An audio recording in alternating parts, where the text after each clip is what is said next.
Hi guys, എല്ലാവർക്കും മൽമാസ് വേൾഡിലേക്ക് സ്വാഗതം. അപ്പം ഞാനും എൻ്റെ ഏച്ചിയും എൻ്റെ അമ്മമ്മയും എൻ്റെ കസിൻ വൈകിയും കൂടെ ഒരു ക്രിസ്മസ് ട്രീ ആക്കിയിരുന്നു. നാളെ ക്രിസ്മസ് അല്ലേ. അപ്പോൾ അതിനായിട്ട് ആദ്യം നമ്മൾ ബക്കറ്റ് കമിച്ച് വെച്ചിട്ട് പിന്നെ 4 കോല് വെച്ചിട്ട് അതിൽ സെലോ ടാപ്പ് റാപ്പ് ചെയ്തിട്ടുണ്ട്. അതിന് നമ്മളെ അമ്മമ്മയാണ് നമ്മളെ ഹെൽപ്പ് ചെയ്തിനി.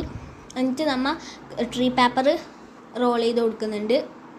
നോർമൽ ട്രീ പേപ്പർ കഴിഞ്ഞതിന് ശേഷം ഒരു സ്റ്റാറൊക്കെ ഫിറ്റാക്കിയതുണ്ടായിനി. നല്ല ടഫാണ് ഇതൊക്കെ ചെയ്തെടുക്കാനുണ്ടായിനി. ഫൈനൽ ലുക്ക് നല്ല അടിപൊളിയാണ്, ലൈറ്റെല്ലാം വന്നിട്ട്. ഇത് കഴിഞ്ഞ നേരം നമ്മൾ സ്റ്റാർ വന്ന സാധനം നമ്മൾ എടുത്ത് തൂക്കി കൊടുത്തിട്ടുണ്ട്. അത് കഴിഞ്ഞപ്പോൾ അതിൻ്റെ അടിയിൽ ഒന്നും കൂടെ നമ്മൾ ആ സ്റ്റാർ വന്നത് ഒന്ന് ചുറ്റി കൊടുത്തിട്ടുണ്ട്. അപ്പോൾ നല്ല അടിപൊളി ലുക്കാണ് കാണാൻ. മേലെ നമ്മൾ സ്റ്റാർ വെച്ച് കൊടുത്തിട്ടുണ്ട്. അതിൻ്റെ താഴെ ഒരു ഗോൾഡൻ കളറുള്ള സ്റ്റാറും നമ്മൾ തൂക്കി കൊടുത്തിട്ടുണ്ട്.